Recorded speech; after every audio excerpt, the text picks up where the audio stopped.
rules and everything. Alright, so next thing we're going to go through the rules. Here we go. Slammers, listen up. You have 3 minutes and a 10-second grace period. After that, you start getting points deducted. Alright?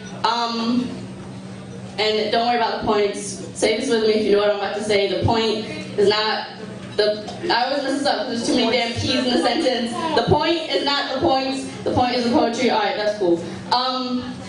And we're not doing censoring, and so we're good. Alright, and the sack poet. So we gotta shed some blood before we get started. So here we go. Sack poet, you ready? So explain what a sack poet is. Alright, sack poet. Let me. How many of you guys have been to a poetry slam before? Make some noise. How many of you guys have been to a slam poet before? Alright, so sack poet. Here we go. The sack poet is basically so that our judges can get warmed up, and so that we can see which judge we're not going to like the most. Because that's what this is all about at the end of the day. So, sack poet is going to get the slammers warmed up and the judges warmed up. Y'all ready? Yeah. Get the slam started. Y'all ready? Yeah. Y'all sound. Hold on, sack poet. They don't really sound. Okay, there we go. Alright, sack poet Louise. Y'all give a warm welcome to Louise.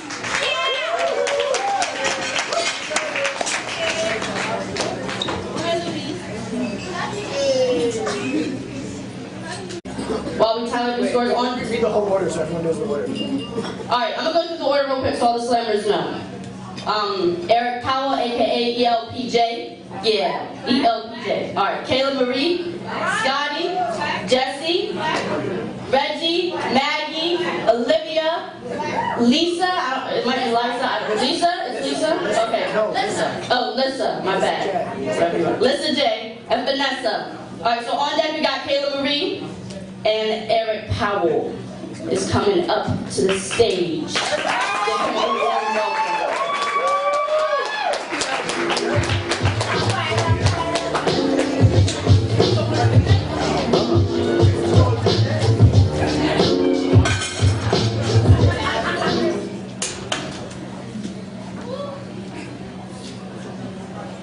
Friday night, headed home from the club. Highway life, embedded chrome on my dubs. Cause I'm in Bud Light, I does a few suds. But I'm alright, I only got a little buzz.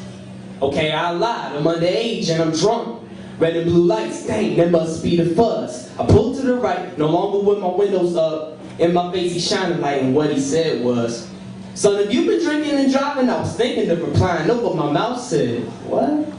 He told me to step out my car, walk in the line, and by the time I was done, my wrist was in cuffs. Had me pissed in the cup at the department, and I was in trouble because they found alcoholic content in my blood. Now I got a police record, and I reckon it'll be harder to get a job because they'll think I'm a thug. Put me in a room with 3 walls, a window, and a mat, plenty of bars. Well, that's ironic, isn't that? They said they sent me back to a courthouse and I get out of jail in a few days. When in fact, I had to pay the fine of my bail. I was mad because it was money that I didn't have. They laughed and said, you should have thought of that when you was taking shots from a glass. Dang. Scenario 2, riding through the town with my crew, fooling around, drinking brew as we do, 90 on the avenue. Had I knew what would happen at that longitude and latitude, I would have stayed home and wouldn't have made that a move.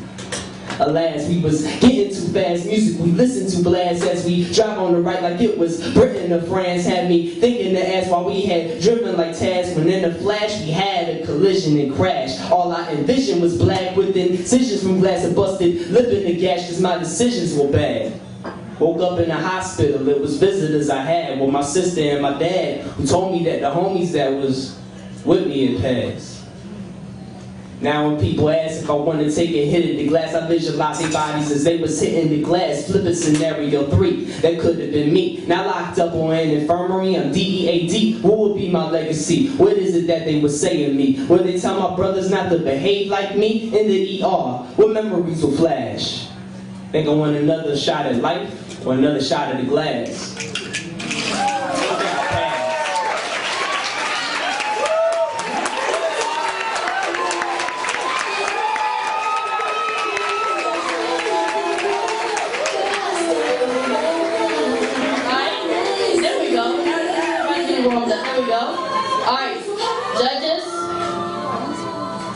Judges, put your square. Don't be scared. Don't mess it up, Judge. She's getting scared. Just don't worry, nobody's gonna beat you up. You're okay. Alright. We got a 7 9.2. Oh, don't hurt his feelings. All right, we got a 8.5. Better. We got a 9.3 and a 10 and a 10. All right, so I'm gonna wait. Are we doing final score? No. All right. Next. I want to say one thing. I don't know if any of you guys noticed, but Drew's face turns like super red when he spits. Like I thought Homeboy was like about to explode or something. Like he's like a rose bush on your face. It's beautiful. All right, judges, put up your scores. All right. From low to high, we got an 8.2, a 9.4, a 10, a 10, and a 10. Give it up for the poet. All right. On deck, we got Maggie. And coming up to the stage, dude with the dope name, ELPJ.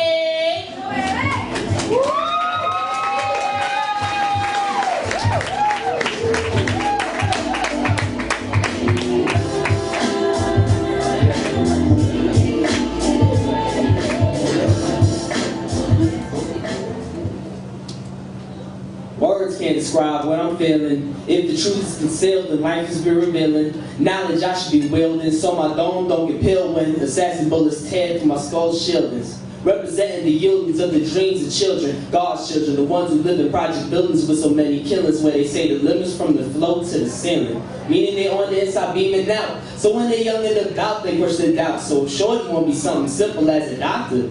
The demon is only dreaming, but deep in, they themselves are still believing. Even through the grieving, people stay scheming. I guess we as human beings change like the seasons. The realest things can be fake. Experiencing them, we give them mistakes, and we must call our right choices knowledge. Some don't learn from what consequences experience makes.